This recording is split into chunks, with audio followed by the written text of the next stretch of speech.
Good afternoon students. इस video के अंतर्गत हम लोग कुछ ऐसे अवयवों के विषय में अध्ययन करेंगे जो हिंदी से अंग्रेजी में अनुवाद करते समय कठिनाई उत्पन्न करते हैं। इसके अंतर्गत कुछ एडवर्ब्स क्रिया विशेषण और कंजंक्शंस को लिया जाता है। यहाँ पर कंजंक्शन में हिंदी के की चर्चा हो रही है। हिंदी में जो की आता है दो उपवाक्यों को जोड़ने के लिए, उसके विभिन्न अर्थ होते हैं, विभिन्न भावों को व्यक्त करता है। कहीं उद्देश्य के लिए आता है, कहीं प्रभाव के लिए कहा जाता है, कहीं साधारण वाक्य के लिए आता है, कहीं प्रश्न के साथ जोड़ दिया जाता है, कहीं इंपरेटिव में आता है, यानी भांति भांति के भाव व्यक्त करता है।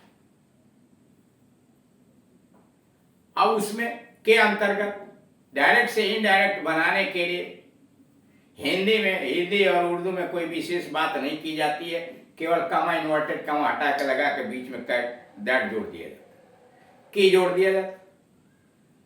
लेकिन वह की बहुत सारे भावों को व्यक्त करता है। की के आगे आने वाले pronouns first person, second person, third person कुछ भी परिवर्तन नहीं होता, टेंस भी परिवर्तित नहीं होते, निकटता सूचक शब्द भी नहीं बदलते। लेकिन वही काम जब हम अंग्रेजी में करते हैं तो डायरेक्ट से इनडायरेक्ट बनाने में पूरा नियमों का पालन करना पड़ता है। उसमें की के बाद आने वाले first person pronoun, second person pronoun में परिवर्तन करना पड़ता है।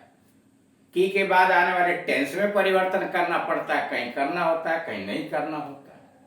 निकटता सूचक शब्दों में परिवर्तन करना पड़ता है। इन सारी चीजों का ध्यान करते हुए ही हम हिंदी से अंग्रेजी में अनुवाद करेंगे उन वाक्यों का जिसमें की आया हुआ है। इसके पहले वाले शुरू में इसमें नियम नंबर 1 में आपको सिखलाए गए थे कि की के पहले जो भी बातें आई हुई हों रिपोर्टिव वर्ब के साथ, लेकिन की के बाद जो वाक्य आते हैं वह विभिन्न प्रकार के होते हैं। विभिन्न प्रकार के होने का मतलब है असर्टिव, इंट्रोगेटिव, इंपरेटिव, एक्सक्लेमेटरी और ऑप्टेटिव होता है। और जब हम उसका ट्रांसलेशन करते हैं तो डायरेक्ट और इनडायरेक्ट के नियम के अनुसार उसमें भी परिवर्तन हो जाता है। उस की के लिए बहुत सारे कंजंक्शन लगा दिए जाते हैं। कहीं दैट लगता है, कहीं टू प्रीपोजिशन लगा के जोड़ देते हैं, कहीं की अंग्रेजी बनती ही नहीं है। इस तरह की प्रक्रियाएं वहां होती। फिर हम लोग आगे बढ़े तो उसमें हम लोगों ने देखा उस सेंटेंसेस के अंतर्गत कि अगर की के साथ क्वेश्चन वर्ड आया हुआ है, कौन, कहां, कैसे इत्यादि, तो क्वेश्चन वर्ड की अंग्रेजी तो बना देते हैं, की अंग्रेजी का लोप कर दिया जाता है। जैसे मैं जानता हूं कि वह क्यों नहीं आया, आई नो, मैं जानता हूं, why he did not come, that को छोड़ दिया, क्योंकि अंग्रेजी लिख दिया। यानी दोनों एक साथ नहीं लग सकते। जिसमें आया हुआ है प्रश्न सूचक शब्द उसके पहले दैट नहीं लगाते, यानी वहां दैट का लोप हो जाता है। उसके बाद हम लोगों ने तीसरे नियम में पढ़ा था कि वेदर आर का प्रयोग कैसे करते हैं, की क्या अथवा नहीं। मैं जानता हूं, तुम जानते हो क्या कि वो आएगा या नहीं, ऐसे करके, यानी वेदर आर का प्रयोग किया गया। कुछ जगहों को उसके आगे के नियम के अंतर्गत यह सिखलाए गए थे कि कहीं कहीं की का अनुवाद जो होता है दैट, सो दैट इत्यादि होता है, और उसके बाद शुड का प्रयोग किया जाता है। अब यहां वही चल रहा है रूल नंबर 5 में कि की का अनुवाद जो होता है कुछ वाक्यों के अंतर्गत उद्देश्य प्रकट करने के लिए आता है। वहां पर उद्देश्य प्रकट करने के लिए मे और माइट का प्रयोग कर दिया जाता है। और यहां आया हुआ है कुछ वाक्य ऐसे आते हैं, वाक्यों में को चाहिए के बाद की का प्रयोग होता है, यानी की के पहले को चाहिए आता है, उसके बाद की आता है, और की के बाद एक ऐसा क्लाज रहता है जिससे प्रस्ताव, प्रपोजल का बोध होता है। यानी की के बाद एक ऐसा उपवाक्य आता है जिससे प्रस्ताव या प्रपोजल का बोध होता है। जैसे लोगों को चाहिए कि वे कड़ी मेहनत करें, लोगों को चाहिए कि वे कड़ी मेहनत करें। दूसरा है विद्यार्थियों की चाहिए कि वे इस किताब को पढ़ें, विद्यार्थियों को चाहिए कि वे इस किताब को पढ़ें। और तीसरा है हमें या हमको चाहिए कि हम अच्छे नागरिक बनने की कोशिश करें। हमें या हमको चाहिए कि हम अच्छे नागरिक बनने की कोशिश करें। ऐसे वाक्यों का अनुवाद इस प्रकार करना चाहिए, यानी ऐसे वाक्यों का अनुवाद इस प्रकार करना चाहिए। एक को चाहिए के पहले आने वाले नाउन या प्रोनाउन को वाक्य का सब्जेक्ट बना देते हैं। कहा को चाहिए, जैसे आया को चाहिए, लोगों को चाहिए, उस नाउन और प्रोनाउन को वाक्य का सब्जेक्ट बनाया जाता है। को चाहिए का अनुवाद शुड कर दें और सी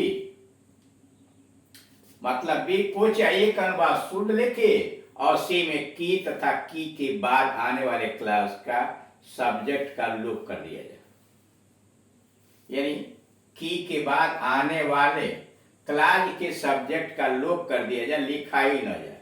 जैसे लोगों को चाहिए वे कड़ी मेहनत करें, मैन शुड वर्क हार्ड। अब इसमें कहीं आपको यह नहीं दिखाई दे रहा कि चाहिए को चाहिए की अंग्रेजी में नहीं आई है, सीधे पीपुल शुड वर्क हार्ड, लोगों को चाहिए कि वे कड़ी मेहनत करें, यानी यहाँ की का लोप कर दिया गया, सब्जेक्ट भी लोप हो गया। Student should read the book, विद्यार्थियों की चाहिए कि वे इस पुस्तक को पढ़ें, तो student should read this book.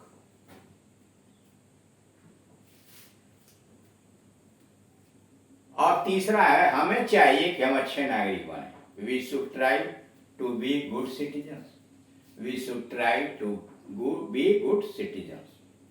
अब आइए रूल नंबर 6। आपको ऐसे भी वाक्य मिलेंगे जिनमें प्रिंसिपल क्लास के बाद की का प्रयोग होता है। कर आपको ऐसे वाक्य भी मिल सकते हैं जिसमें प्रिंसिपल क्लास के बाद की आता है और की के बाद कोई ऐसा क्लाज रहता है, और की के बाद कोई ऐसा क्लाज रहता है जिससे विश, पर्पज, इच्छा या प्रस्ताव का भाव लगता है। रूल नंबर 6 में यह आपको बतलाया जा रहा है कि कुछ ऐसे वाक्य भी मिलते हैं जिसमें पहले प्रिंसिपल क्लाज आता है, यानी मुख्य उपवाक्य, प्रधान उपवाक्य आता है, और उसके बाद की का प्रयोग किया गया, यानी की आता है। और की के बाद कोई ऐसा क्लाज रहता है जिससे विश या प्रपोजल, इच्छा या प्रस्ताव का भाव व्यक्त होता है। जैसे मैंने कहा कि हम लोग मेला चलें, मैंने कहा कि हम लोग मेला चलें। मेरे मित्र ने कहा कि हम लोग घर लौट जाएं, मेरे मित्र ने कहा कि हम लोग घर लौट जाएं। ऐसे वाक्यों में की का अनुवाद दैट होता है, ऐसे वाक्यों में की का अनुवाद दैट होता है और दैट के बाद आने वाले क्लाज में शुड लगाना पड़ता है। ऐसे वाक्यों में की का अनुवाद दैट होता है और दैट के बाद आने वाले क्लाज में शुड लगाना पड़ता है। I said we should go to the fair. I said मैंने कहा we should go to the fair, हम मेला चलें। My friend said मेरे मित्रों ने कहा that we should return home, हम घर लौट जाएं, we should return home।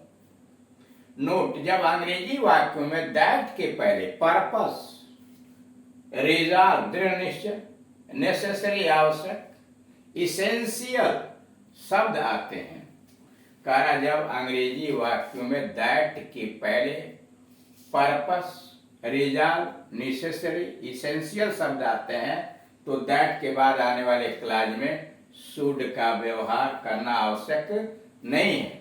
यानी दैट के पहले अगर पर्पज आ गया है, रिजॉल्व आ गया है, नेसेसरी आ गया है और इसेंशियल शब्द आ गया है, तब दैट के बाद शुड का प्रयोग करना आवश्यक नहीं है, क्योंकि शुड के नहीं रहने पर भी शुड का भाव प्रकट हो जाता है। शुड लगाए न लगाए शुड का भाव प्रकट हो जाता है।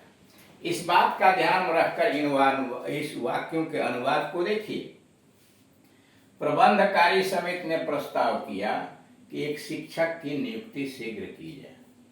प्रबंधकारी समिति ने प्रस्ताव किया कि एक शिक्षक की नियुक्ति शीघ्र की जाए। द मैनेजिंग कमेटी रिजॉल्व निश्चय किया, the managing committee resolved that a teacher be appointed soon. The managing committee resolved that a teacher be appointed soon. या शुड छिपा दिया गया, रिजॉल्व आया इसलिए शुड लगाना जरूरत नहीं है।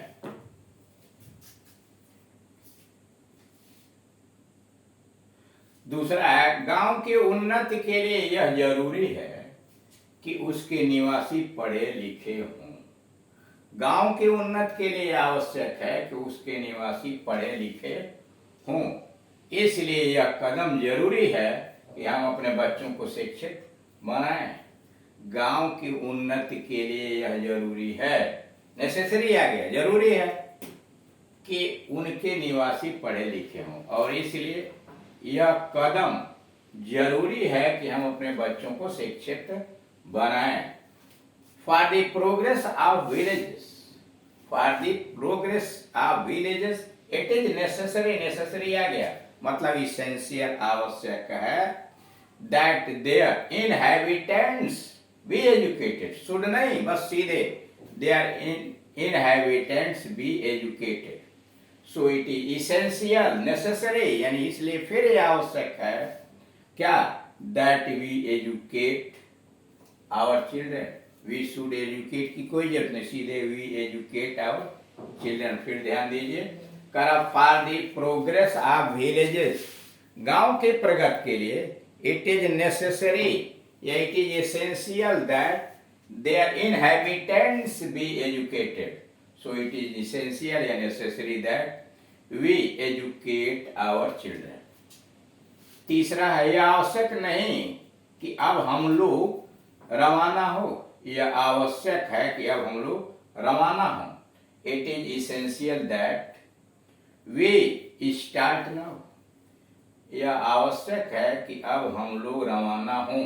It is essential that we start now. इस तरह से आपने देखा कि की के किस तरह के प्रयोग कैसे कैसे वाक्यों के अंतर्गत करना चाहिए और उसके आगे क्या व्यवस्थाएं बनाई गई हैं, सहायक क्रिया कैसे लगती है, आने वाले उसके आगे के उपवाक्यों में किस प्रकार का परिवर्तन किया जाता है।